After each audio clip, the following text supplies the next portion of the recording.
नमस्कार. तू हे रे माझा मितवा ह्या सिरियलमध्ये आपण पाहत आहोत. इथे अर्णवला सही करण्यासाठी ईश्वरीने नकार दिलेला असतो आणि मग ती सगळ्यांसमोर ते पेपर्स घेते. त्या पेपर्सला काडीने आग लावते आणि हे सगळं पाहिल्यानंतर अंजलीचा संताप होतो. ती विचारू लागते की तुझी बायको हे सगळं काय करत आहे, तू तिला थांबवत का नाहीस? आणि कालपर्यंत तर तू मला सगळी प्रॉपर्टी द्यायला तयार होता आणि आज तुझ्या बायकोनी तुझे कान भरले का? आता तुम्ही दोघांनी मिळून असं ठरवलं आहे का मला हिस्सा द्यायचा नाही? हे सगळं ऐकल्यानंतर इथे ईश्वरी म्हणते, मला हे मान्य नाही. मी यांची पत्नी या नात्याने तुम्हाला सांगत आहे की मी माझ्या नवऱ्याला तुम्हाला प्रॉपर्टीचा हिस्सा देऊ देणार नाही. आणि प्रॉपर्टीचा हिस्सा कोणाला देणं न देणं याच्यापेक्षा मला ह्या प्रॉपर्टीचे हिस्से होणं हेच मान्य नाही, असं म्हणत ती आता सगळ्यांसमोर आता विरोधात जाते. अंजलीच्या आणि अर्णवचा संताप होतो. माझ्या ताईला तू प्रॉपर्टी देण्यापासून का नकार देत आहे? इथे मात्र आता वल्लवी ही सुरात सूर मिसळत म्हणू लागते की हे सगळं साम्राज्य अर्णवने उभं केलं, याच्यासाठी सगळी मेहनत अर्णवने केली. मलाही हे मान्य नाही की आपण ह्या प्रॉपर्टीचे हिस्से करावे.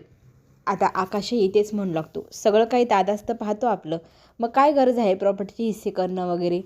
तर इथे मामा म्हणू लागतात की आकाश आणि वल्लवी तुम्ही दोघंही ह्या विषयात बोलू नका. हा मामला दोघा बहीण भावांचा आहे, पण हे चुकीचं आहे म्हणून मी बोललंच, असं इथे आकाश म्हणू लागतो. तर इथे आपल्या अंजलीचा सूर जर जास्तच वाकडा तिकडा लागू लागतो, कारण ती एकदम बेफानपणे कुणालाही काही बोलू लागते आणि ईश्वरीलाही फाडफाड बोलू लागते. तर इथे मामा म्हणू लागतात की तू तिच्याशी ह्या स्वरात बोलू शकणार नाही, कारण ती अर्णवची बायको आहे, तिला निर्णय घेण्याचा अधिकार आहे. ती जर नाही म्हणते तुम्हाला प्रॉपर्टी द्यायला, तो तिचा परस्पर निर्णय असू शकतो. तू जे वागते ना ते फार चुकीचं वागते, असं इथे मामा अंजलीला सांगू लागतात. तर ती वाद घालू लागते की मामा तूही आता बदलला, ह्या मुलीने तुलाही जाळ्यात ओढलं का?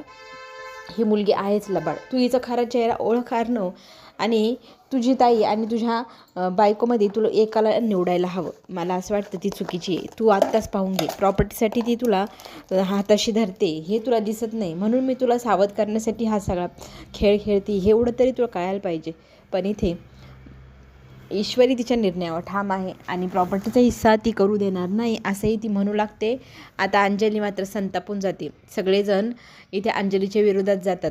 अंजलीला सगळेजण फाडफाड बोलू लागतात की मला ही मान्य नाही, तू कोणालाच मान्य नाही की प्रॉपर्टीची वाटणी व्हावी. आणि आकाश तर म्हणतो सगळं काही ताईच्या हातात तर आहेच ना, ताईची सही झाल्याशिवाय कुठे काय पास होते, मग का तिला हिस्सा हवा आहे, का ती प्रॉपर्टीचे हिस्से करते, हे मला मान्य नाही, असं आकाश पण स्पष्टच बोलतो. तर इथे अंजली म्हणते तुझा काहीच अधिकार नाही, तुला आणि तुझ्या घरच्यांना सगळ्यांना सांभाळायला मीही माझं तेही सामर्थ्य आहे. आम्ही मामा तुला तुझ्या बायकोला आणि आकाशला सांभाळून घेऊ.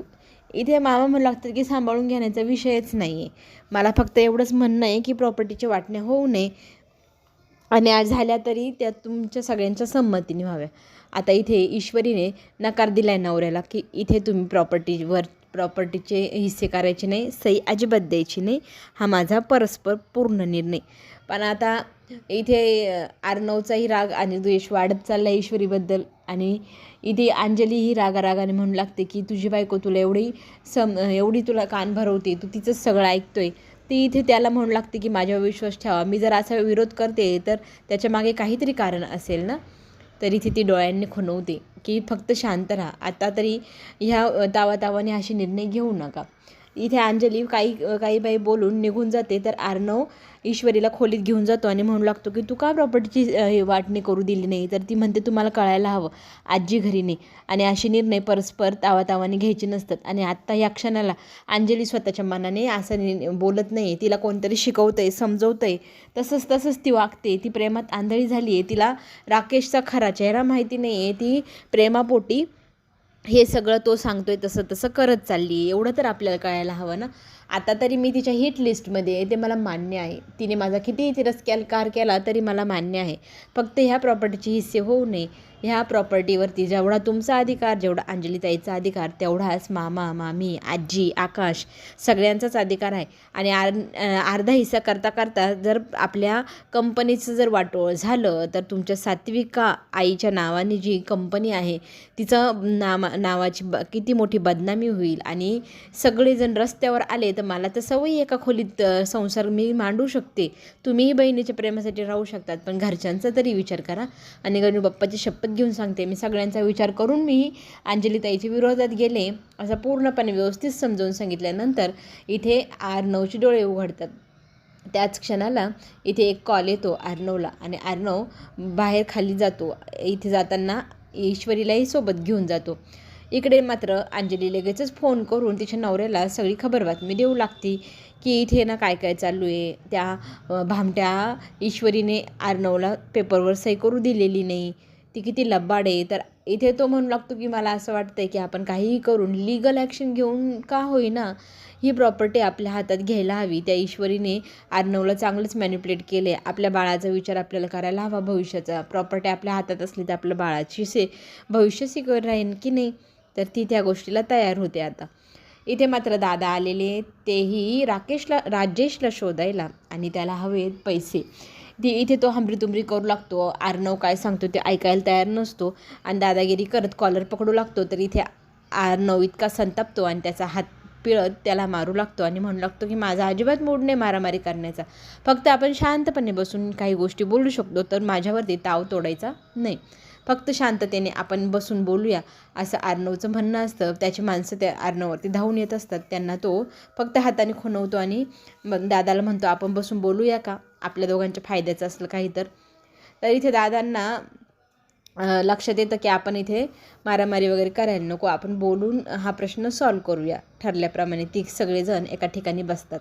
अर्णव आता विचारू लागतो की तुमचं राजेशशी काय वाकडं आहे. तर तो म्हणतो माझा पैशाचा व्यवहार आहे, त्याने माझे पैसे बुडवले म्हणून मी त्याला शोधत आलो आहे. तर इथे अर्णव म्हणू लागतो तुझं तरी एवढंच नुकसान केलं आहे रे, पण त्याने माझं किती मोठं नुकसान केलं आहे याची जाणीव तुम्हाला नसेल तर मी तुम्हाला सांगतो.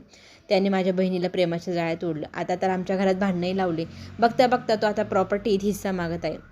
एवढी सगळी प्लॅनिंग त्याने केलेली आहे. तरी इथे तो म्हणू लागतो की तो माणूस फार लबाड आहे.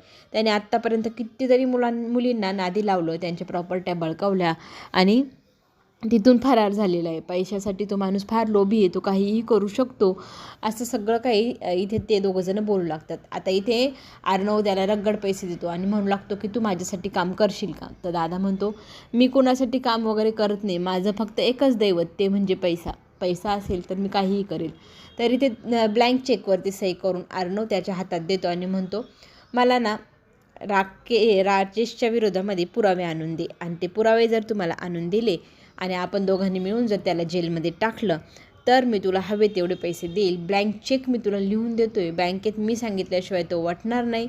माझं काम झालं की मी लगेच बँकेत सांगेल आणि तुला जेवढे हवे तेवढे पैसे त्या चेकवरती लिहायचे आणि मग तुला पैसे मिळाल्यावरती माझंही काम झालं पाहिजे. इथे दादा ती डील मान्य करतात. आता आपण दोघं मिळून राजेशच्या विरोधात पुरावे शोधूया. हवे ते पैसे आता अर्णव त्याला देणार म्हटल्यावर तो आता अर्णवसाठी काम करणार. अर्णवने जे जे सांगितलं ते सगळं करायला तो तयार होतो आणि पैशाचा चेक घेऊन तिथून निघून जातो. तर ईश्वरी म्हणते हा काय फायद्याचा डील वाटत नाही मला. तर तो म्हणतो नाही असू शकतो, कारण आपण जे करू शकत नाही ना तो हे दादा करू शकतो. आपण इथे बसून आपले जे लोक आहे त्यांना वापरू नाही शकत, पण हा गुंड आहे, गुंडांची प्रवृत्ती माहिती, त्याच्यामुळे तो सगळे काही पुरावे आपल्याला आणून देईल असं तरी मला वाटते. पैशासाठी काही करत जरी असला तरी प्रामाणिक आहे, पैशासाठी तो आपलं काम नक्की करेल. इथे अंजली इमोशनल झालेली असते, भावासोबत भांडण ते सगळं तिच्या मनावरला खूप लागलेलं असतं. त्यात ईश्वरीने प्रॉपर्टीच्या पेपरवर सही करू दिली नाही ही गोष्ट तिच्या मनाला लागते. या गोष्टीने नाराज होते, रडत असते आणि आईच्या फोटोला कुशीत कवटाळत तू हवी होतीस गा असं म्हणू लागते. पुढे आपल्याला हेही पाहायला मिळेल की इथे आपली ईश्वरी त्यांना सांगू लागते की मी तुला जे जे सांगितलं ना ते तू तसं जर केलं ना तर आपला खूप मोठा फायदा होईल. आणि आता एक फायद्याची गोष्ट म्हणजे आपण अंजलीताईंच्या बाबतीत जे काही तिचं मन नाराज आहे हे सगळं का होतं आहे हे आपण घरच्यांना जर सांगितलं तर घरचे आपल्याला ह्या गोष्टीत मदत करतील. तर तुम्हाला काय वाटतं, आपण घरी सगळ्यांना सांगायला हवं का राजेशचा खरा चेहरा काय आहे. तर इथे अर्णव नाही म्हणतो कारण आत्ता सांगणं सेफ नाही आहे, हे कसं शक्य आहे, कोणाला नको सांगायला. पण इथे ईश्वरीचं म्हणणं असतं हे सगळं जर आपण सगळ्यांना सांगितलं तर आपल्याला त्याची मदतच होईल. घरचे आपल्याला अंजलीताईची मदत घ्यायला मदत करतील. तिची काळजी घ्यायला हवी. ती आता माझ्यावर रागवली, तुझ्यावर रागवली, ती अन्न खाणार नाही, जेवण करणार नाही आणि मग तिची तब्येत बिघडेल, तिची गोळ्या औषधं सगळं काय बघायला हवं की नाही. आता इथे तो विचार करू लागलेला आहे काय करायचं. वल्लवी मात्र म्हणत असते, पाहिलं ना ती ईश्वरी कशी आहे, तिने सही करू दिली नाही, सही केलेले पेपर तिने जाळून टाकले. किती डेंजर आहे प्रॉपर्टीसाठी, ती काहीही करू शकते. म्हणजे आपल्यालाही ती पुढे जाऊन भविष्यात रस्त्यावर आणू शकते. तर इथे आकाश तर काही म्हणत नाही, पण मामा म्हणू लागतात की तू जे बोलतीन ते फारच चुकीचं आहे, मला तर अजिबात पटत नाही.